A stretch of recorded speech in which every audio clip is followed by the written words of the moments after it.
Hey yo, what's up everybody? It's Javid, Mr. GBF, coming at you from inside the Getting Better Fitness studios. If you're watching this video, that means you are a new personal trainer and you're seeking ways of gaining traction in the industry. Well, I'm going to show you in this video how I went from a relative unknown in the city of Chicago to owning one of the largest gyms in the city in less than 5 years. We're going to get this thing started right now.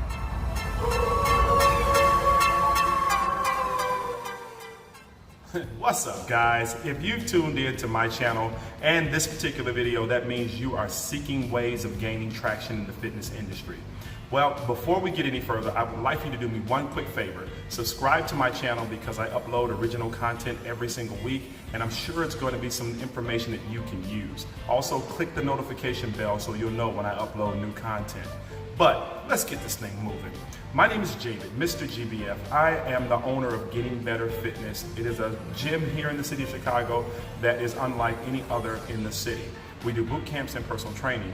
I started this business pretty much out of the trunk of my truck.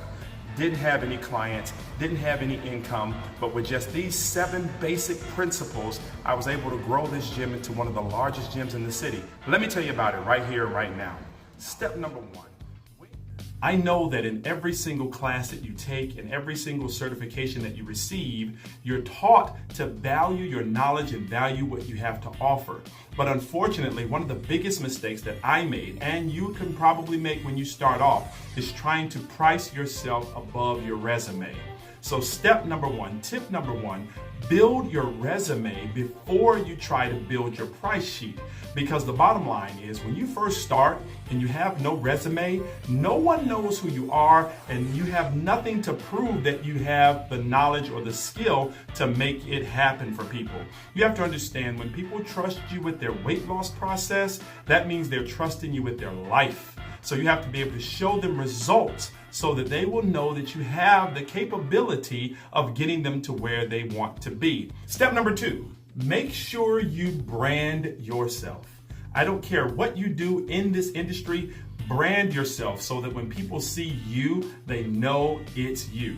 In fact, they need to see your brand and your logo and your colors before they even see you pop up. I made it my point to brand those things, black and lime green, the radioactive logo, the letters Getting Better Fitness, GBF.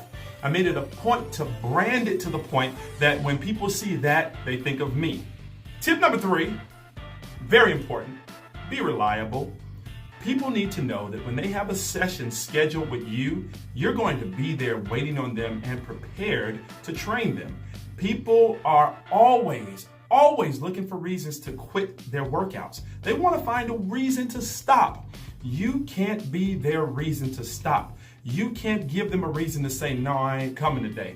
You have to be there on time every single time you're scheduled. No pushing off, no cancellations. People need to get to the point that they show up on you whether they call you or not. No need to call me. I'm going to be here. You know, I'm starting on time and I'm going to be here. Bottom line, start on time, be there. No matter what, if this was a regular 9-to-5 job and you were checking in with the boss, you would be there on time every single day and you wouldn't miss unless it was a major situation. Do the same with your business. Do the same with your brand. Respect it as such.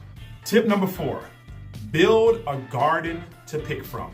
Javid, what does that mean? You have to completely change the way you think about obtaining clients. Completely forget about how you've been taught to reach clients. You have to determine whether you're going to make your living off of personal training or off of boot camp. And once you've decided where you're going to make your living, use the opposite one to build your business on the one you're going to grow your business into.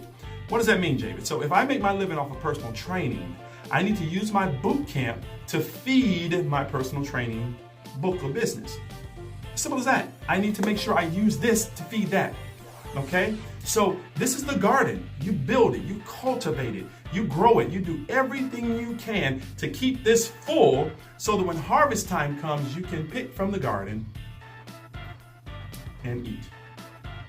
Tip number 5, find your niche and stick to it. Don't try to be all over the board. There's no need for you to try to be a Zumba instructor, a Pilates instructor, a spin instructor, a boot camp instructor. there's no need. There's so many different fields out there. I understand it. And it's great to have discipline and knowledge in all of them, but make sure you find your niche and stay with it. But not only is your niche as far as what you do a place you need to be, but your niche is also whom you market to. Recognize your market niche, recognize your demographic, and that's who you pitch to. That's who you work towards. That's who you reach out to, because you will find yourself spinning your wheels with a demographic that doesn't work well for you. There's a particular demographic that I have never, in all of my years of sales and marketing, I have never been able to do well with. And I completely avoid that demographic like the plague. If someone tells me you need to go out there and reach out to that zip code or that area code, if that's the demographic I know I've never done well with, I stay away from it because I know that I've never been successful with that. Now, you may say, oh, that's defeatism. You shouldn't be looking at it that way. You should go out there and you should strive and you should try to reach in there. I'm going to leave that to you because quite frankly, I'm too old to be reaching into something that I know I haven't had success with, when I can reach over here to the demographic that I have studied, that I have prepared for, and that I understand and know that I can keep pushing and keep growing out of that demographic. So find your niche, find what you can do well and stick with it, and find the people you can relate to well and stick with them. Tip number 6. Put 20% aside for paying taxes. Nothing more I can say about that. Pay your darn taxes. Last tip, tip number 7.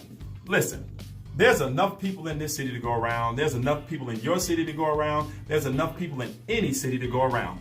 Have some integrity and don't be in the streets trying to steal clients from people. Never go around telling a person, oh, if you work with me, I can do much better for you, or I can make you reach potentials that you've never reached before. I'm better than that person. I'm better than this person. Don't do that. There's enough people in this city to go around. There's enough people in your city to go around. Don't put yourself in a position where you're trying to steal clients. It's a bad look and you don't want that on your name. You feel me? All right, guys, thank you so much for making it to the end of this video with me. If you stuck around to the end, I want to ask you, please take a chance and click on some of my other videos and take a look at some of the topics that I've been covering. I hope that you'll share this video, subscribe to my channel, and like what we're doing here.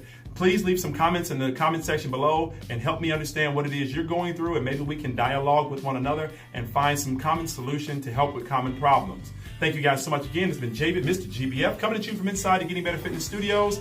Thank you and make it a great day. Be better, stronger, faster up in this piece.